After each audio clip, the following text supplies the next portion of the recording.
Hi friends, Ketan Rawal के साथ biology में स्वागत है आपका। फ्रेंड्स, हम चैप्टर 20 तक बराबर पढ़ चुके हैं। क्लियर है हमारा चैप्टर 20 तक।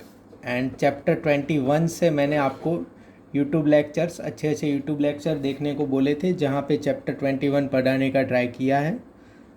तो आपने देखे भी थे, क्योंकि हमने गुजराती मीडियम के लिए लेक्चर्स रखे हैं, इंग्लिश मीडियम के इतने नहीं रखे, बिकॉज आपको भी पता है इंग्लिश मीडियम के लिए यूट्यूब में अच्छे लेक्चर्स अवेलेबल है।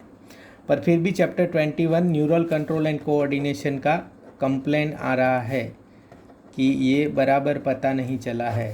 तो ये इसलिए हम यहाँ से आज से वो चैप्टर अच्छे से पढ़ने का शुरुआत करेंगे जिस तरह से हम समझते हैं। तो नीट पॉइंट ऑफ व्यू से अच्छे से पढ़ जाए, क्योंकि आपका एक भी क्वेश्चन ऐसा ना हो जो आप ना कर सको इससे। बराबर। तो सबसे पहले हम चैप्टर 21 में हम कोई भी चैप्टर पढ़ते हैं तो हम टाइटल को बराबर समझने का ट्राई करते हैं कि टाइटल क्या कहना चाहता है। यहाँ पे क्या है, न्यूरल कंट्रोल एंड कोऑर्डिनेशन। इसमें आपको क्या समझना है, what is meaning of control and what is meaning of coordination. Control का मतलब क्या है एंड कोऑर्डिनेशन का मतलब क्या है, ये दोनों चीज़ें है क्या जिसको आप कहते हो। अब देखो, जैसे कि आपका क्लास बैठा है और क्लासरूम में मैं कोई भी ऐसा मैसेज पास करूं जो आपको कंपलसरी करना है। जैसे मैं कहूं कि इस लेक्चर के बाद या ये जो यूट्यूब लेक्चर ख़त्म होगा उसके बाद मैं आपको टेस्ट दूंगा, वो टेस्ट आपको देना ही देना है। तो ये क्या हो गया आपके लिए, मैं कंट्रोलिंग पावर हो गया। मैं आपको क्या करता हूँ, कंट्रोल करता हूँ। मतलब आपका राय क्या है इसमें मैंने पूछा ही नहीं, मैंने बोल दिया कि ये जो लेक्चर ख़त्म होगा देन आफ्टर मैं क्या करूँगा, टेस्ट लूँगा। तो ये क्या हो गया, कंट्रोल हो गया। और कोऑर्डिनेशन का मतलब क्या है, जब लेक्चर ख़त्म हो जाए तो मैं आपको 5 मिनट निकाल के पूछूं कि आप कैसा महसूस हो रहा है, आपको इसका टेस्ट देना है तो आप कब दे सकते हो, आप कब करते हो। तो ये सारी चीज़ें हैं, वो क्या है, कोऑर्डिनेशन है। कोऑर्डिनेशन का मतलब है आपको और मैंने आपको पूछा तो आपकी जो राय होगी या आप जो बताओगे इसके अकॉर्डिंग जो है मैं अपना निर्णय जो है वो आपको दूंगा। बराबर, समझ में आया। तो इसको क्या कहते हैं, ये है कोऑर्डिनेशन। तो हमारी बॉडी में भी आपको लगेगा कि कोऑर्डिनेशन वाला मामला ठीक है, पर हर जगह कोऑर्डिनेशन का मामला ठीक नहीं बैठता, कुछ जगह कंट्रोल भी करना पड़ता है। तो हमारी बॉडी में भी दो चीज़ें होती है, एक क्या होता है, कंट्रोल होता है, एंड देन दूसरा क्या होता है, कोऑर्डिनेशन होता है। और दोनों चीज़ क्या करता है, हमारा ब्रेन जो है वो दोनों चीज़ें करता है। तो अभी तक हमें मोटा मोटा थोड़ा सा पता था कि ये जो कंट्रोल एंड कोऑर्डिनेशन वाला मामला है वो ब्रेन देखता है, पर अब थोड़ा हम ज़्यादा डीप में जाएंगे, हम देखेंगे कि ब्रेन एक्चुअली देखता क्या है, क्या चीज़ देखता है, किस तरह से कंट्रोल एंड कोऑर्डिनेशन करता है। बराबर, तो ये चीज़ें हम देखते हैं। तो इसके लिए हमारे ब्रेन में दो सिस्टम्स है, कंट्रोल एंड कोऑर्डिनेशन के लिए क्या है, दो सिस्टम है। कौन सी सिस्टम है, एक तो है नर्वस सिस्टम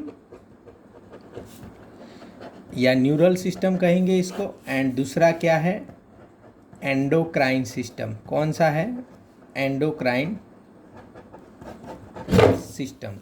देखो, नर्वस सिस्टम क्या है एंड एंडोक्राइन सिस्टम क्या है, बराबर समझ लो।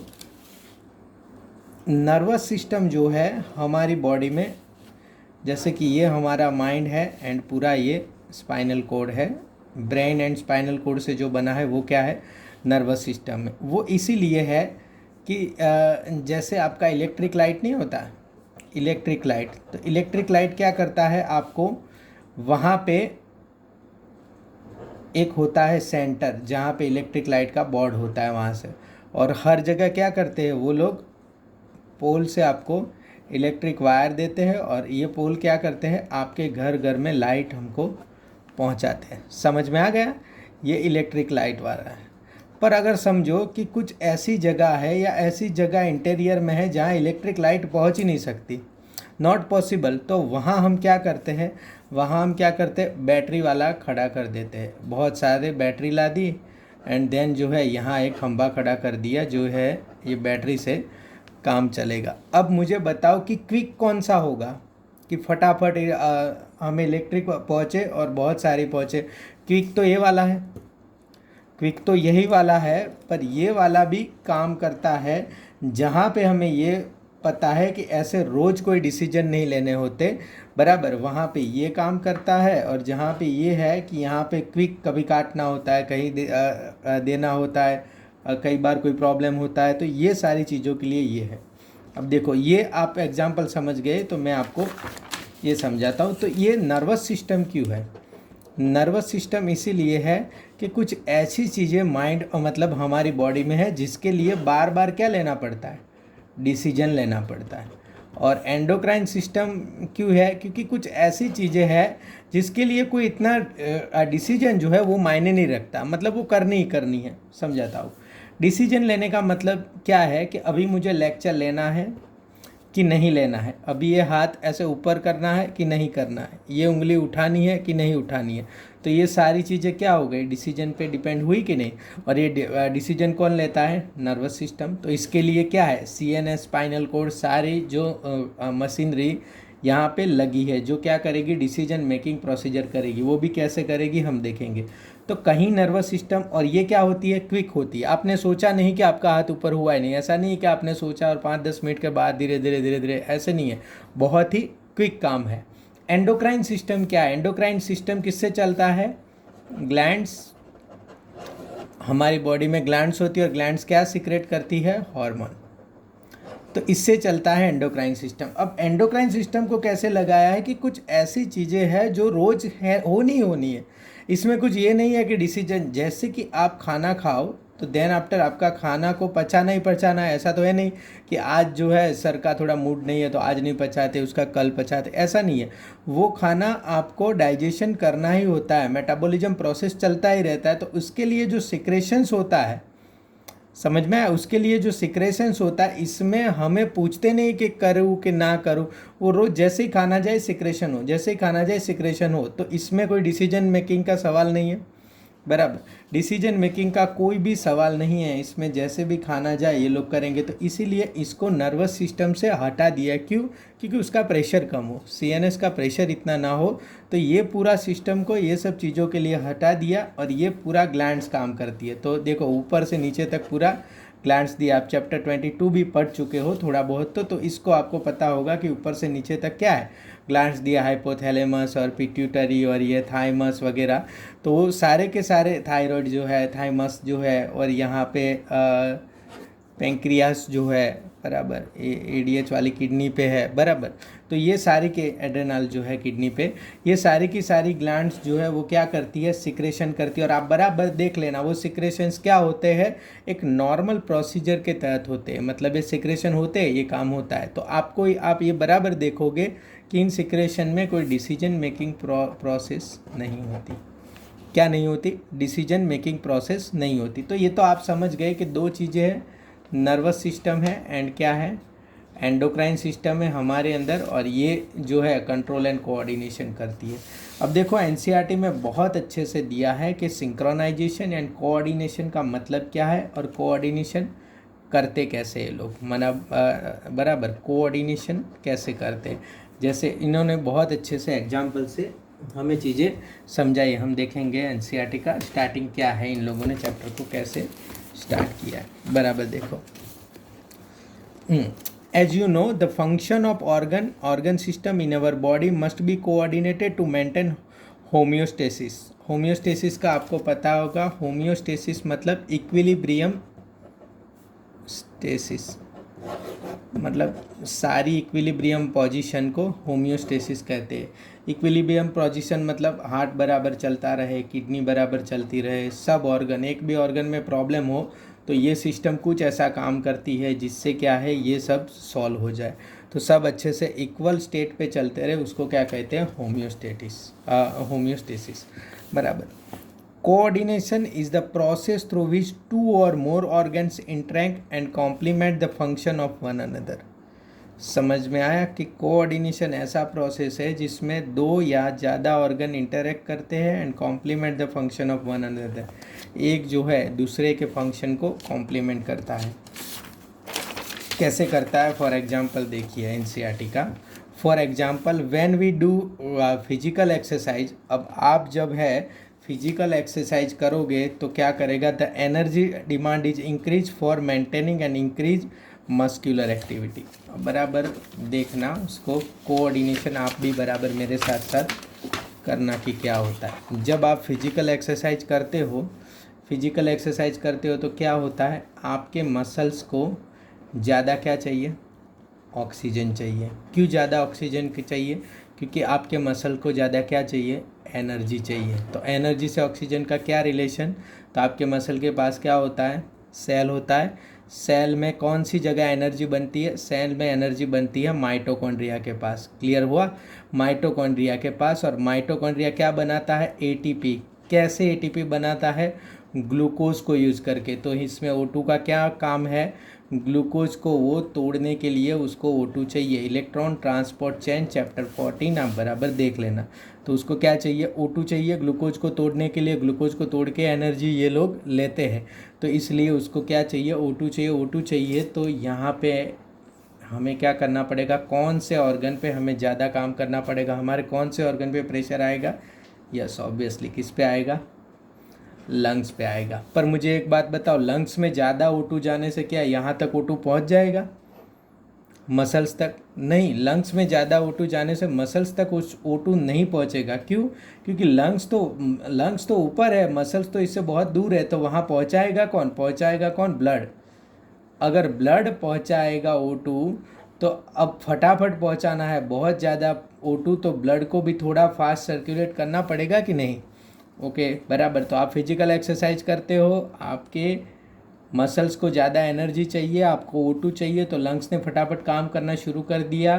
फिर लंग्स ने बोला कि भाई मैं तो O2 बना दूंगा, पर दूसरा भी एक ऑर्गन है उसको बोलो वो भी फटाफट काम करना शुरू करे, तो ब्लड ज़्यादा फटाफट पहुँचे। तो दूसरा कौन सा ऑर्गन ज़्यादा काम करना शुरू करेगा, हार्ट। कौन सा, हार्ट भी जो है वो ज़्यादा काम करना शुरू करेगा, फटाफट पंप करना शुरू करेगा। तो क्या है, यहाँ से O2, फिर हार्ट जो है फटाफट पंप करना शुरू करेगा, तो ब्लड भी फटाफट सर्कुलेट होगा, तब जाके मसल्स के सेल है उनको O2 मिलेगा, माइटोकॉन्ड्रिया को O2 मिलेगा, एंड देन जो है ATP ज़्यादा प्रोड्यूस होगा। देखो बराबर NCERT क्या लिखता है, the supply of oxygen increase muscular activity, the supply of oxygen is also increase. समझ में आ गया। NCERT ऐसे लाइन लिखती है जिसमें 2-3 लाइन बीच में काट डालती है, वो आपको बराबर समझ लेना होता है। तो इन्होंने क्या कहा है कि भाई जब ये मस्कुलर एक्टिविटी बढ़ेगी तो ऑक्सीजन की सप्लाई भी इंक्रीज होगी। क्यों, क्योंकि एनर्जी चाहिए ना मस्कुलर एक्टिविटी के लिए, और एनर्जी के लिए ऑक्सीजन चाहिए। The increase supply of oxygen necessitate and increase in the rate of respiration. Clear हुआ, सप्लाई ऑफ ऑक्सीजन इंक्रीज होगा तो क्या होगा, रेट ऑफ रेस्पायरेशन भी इंक्रीज होगा। बराबर। व्हेन फिजिकल एक्सरसाइज बराबर increase supply oxygen necessitate the respiration, heart beat and increase of blood flow via blood vessel. समझ में आ गया, हार्ट बीट भी इंक्रीज होगा, ब्लड फ्लो भी इंक्रीज होगा ब्लड वेसल्स के through. When physical exercise is stopped, the activity of nerves, lungs, heart and kidney gradually return to their normal condition. देखो 4 बताए, किडनी का बताया आपको, यहाँ ऊपर नहीं बताया कि किडनी क्या करेगी, पर यहाँ पे किडनी का बता दिया। अब आपको क्लियर है, समझो। ये लंग्स आप पूरे के पूरे चैप्टर पढ़ चुके हो। ये लंग्स जो है वो ज़्यादा काम करेगा, आपका ऑक्सीजन ज़्यादा हुआ, देन जो है वो ब्लड को ज़्यादा काम करना पड़ेगा, हार्ट को बराबर। और हार्ट को क्यों ज़्यादा काम करेगा, क्योंकि उसको फटाफट O2 चाहिए। अब एक बात बताओ, हार्ट फटाफट यहाँ पे ब्लड भेजेगा तो ब्लड इतना जल्दी से जल्दी किडनी में भी जाएगा, तो ब्लड फिल्ट्रेशन भी बढ़ेगा बराबर, ब्लड का फिल्ट्रेशन होना भी बढ़ेगा। और ब्लड का फिल्ट्रेशन होना बढ़ेगा तो ऑब्वियसली क्या है, यूरिन आउटपुट आपका बढ़ेगा। क्लियर हुआ कि नहीं, तो यूरिन आउटपुट भी बढ़ेगा, तो इसीलिए यूरिन आउटपुट बढ़ेगा तो यहाँ पे आपको ज़्यादा प्यास लगेगी जब आप फिजिकल एक्सरसाइज करते हो, तो बराबर आपको फटाफट किडनी बोलेगी कि भाई पानी पियो, क्योंकि मुझे यूरिन आउटपुट यहाँ बढ़ाना है, क्योंकि मेरे पास बहुत ज़्यादा ब्लड आ रहा है, वो फिल्टर भी बहुत हो रहा है और इसमें से पानी बहुत निकल भी रहा है। तो इसीलिए जो है वो यहाँ पे बहुत सारी जगह से आपका पानी निकलना शुरू हो जाएगा। क्यों, क्योंकि ब्लड ही इतना घूमता रहता है, तो ब्लड अपने में से बहुत सारे, स्किन में से पानी निकलेगा, किडनी में से तो ये सारे के सारी जो चीज़ें हैं वो लग जाएगी एक ही एक्सरसाइज के टाइम। मतलब एक फिजिकल एक्सरसाइज में देखो कितने जगह और कितने ऑर्गन लग गए हैं। इस सारी चीज़ों को क्या कहते हैं? कोऑर्डिनेशन।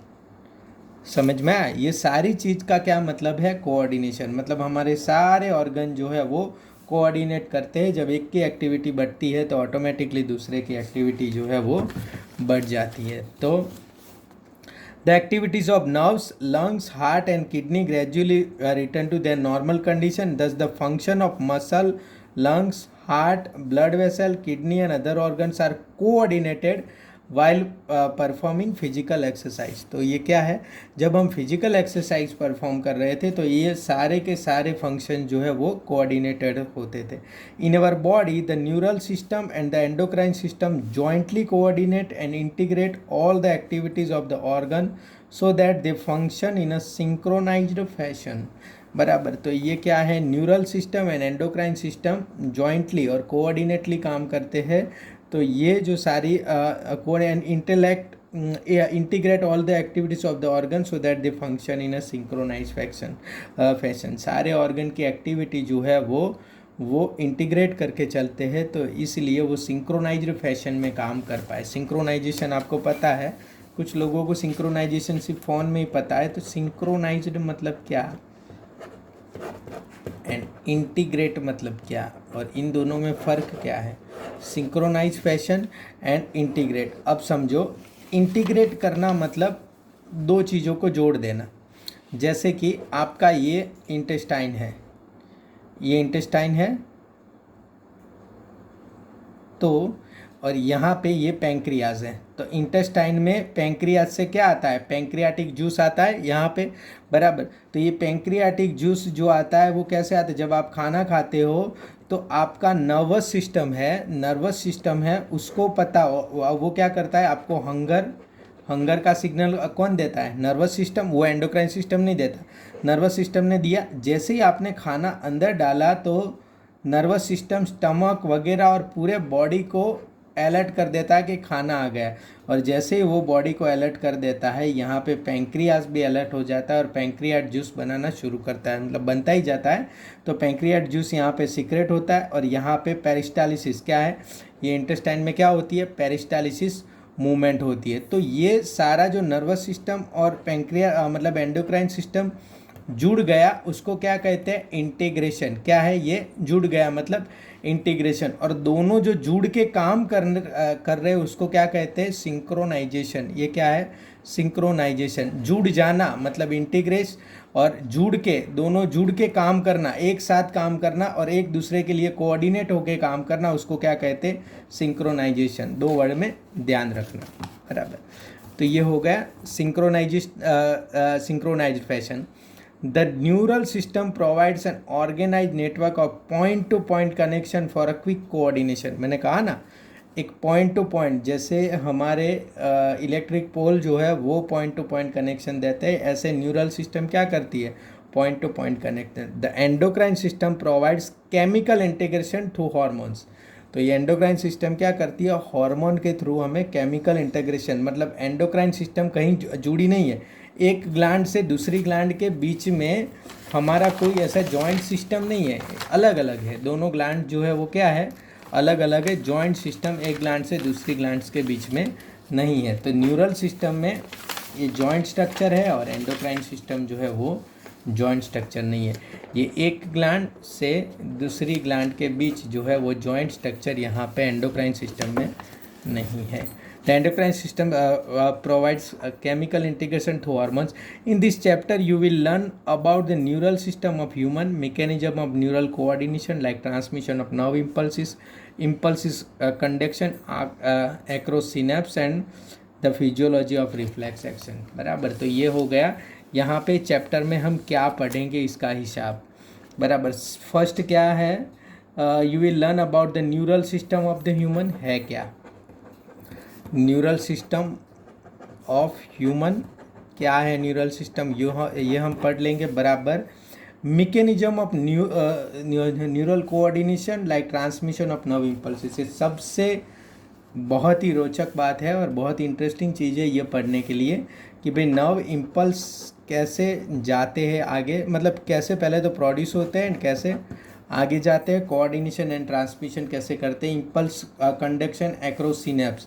सिनेप्स मतलब जो नर्व सेल है उसका लास्ट जो बात आता है उसको सिनेप्स करते हैं। तो एक नर्व सेल में से दूसरे नर्व सेल में ये जो इम्पल्स है कैसे जाते हैं वो पढ़ेंगे। And physiology of reflex action. Reflex action आपको पता है, आप 10th में भी रिफ्लेक्स एक्शन जो है वो देख चुके हैं। तो रिफ्लेक्स एक्शन का जो फिजियोलॉजी है वो भी हम यहाँ पे पढ़ेंगे, बराबर। तो यहाँ पे ह्यूमन न्यूरल सिस्टम ये यहाँ से स्टार्ट होगा।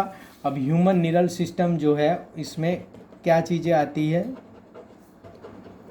ह्यूमन न्यूरल सिस्टम में देखो, अब एंडोक्राइन सिस्टम चैप्टर 22 में पढ़ेंगे। अब अभी हम क्या पढ़ने जा रहे हैं, ह्यूमन न्यूरल सिस्टम या नर्वस सिस्टम। तो देखो नर्वस सिस्टम जो है वो पूरे बॉडी में है, ऐसा नहीं है कि ये जो सिर्फ माइंड में है। माइंड में क्या होता है, ये प्रोसेसिंग यूनिट है। जैसे इलेक्ट्रिकल मतलब इलेक्ट्रिक बोर्ड या इलेक्ट्रिक का पूरा जो पावर स्टेशन होगा वो तो एक ही जगह होगा ना, पर इसका मतलब ये थोड़ी कि यहाँ ही बिजली है और जगह नहीं है, बिजली तो पूरी जगह है। तो ये क्या करता है, पावर स्टेशन में से सारा प्रोसेसिंग होता है, बिजली बनती है, बिजली स्टोर होती है, ये सब चीज़ें यहाँ पे होती है। पर यहाँ से जब पॉइंट टू पॉइंट कनेक्शन से क्या है, घरों में सब जगह बिजली आती है, बस सेम टू सेम चीज़ें है। यहाँ पे हमारे दिमाग में CNS होता है, सेंट्रल नर्वस सिस्टम, क्या कहते हैं उसको, सेंट्रल नर्वस सिस्टम ये होता है। और पूरे जो मतलब ये पूरा कनेक्शन देते हैं बॉडी में उसको क्या कहते हैं, पेरिफेरल नर्वस सिस्टम। क्या कहते हैं, पेरिफेरल नर्वस सिस्टम। तो ये दो चीज़ें हो गई कि नहीं, सेंट्रल नर्वस सिस्टम मतलब दिमाग के अंदर जो प्रोसेसिंग यूनिट है वो, एंड ये जो पेरिफेरल नर्वस सिस्टम मतलब जो ये पूरे पॉइंट टू पॉइंट कनेक्शंस देती है वो। तो यहाँ से नर्वस सिस्टम पढ़ने की शुरुआत हमने की है। नेक्स्ट लेक्चर में हम देखेंगे कि ये central nervous system and peripheral nervous system कैसे काम करती है, हमारा न्यूरॉन कैसे आता है, वगैरह चीज़ें हम नेक्स्ट लेक्चर में देखेंगे। Thank you friends, thank you very much.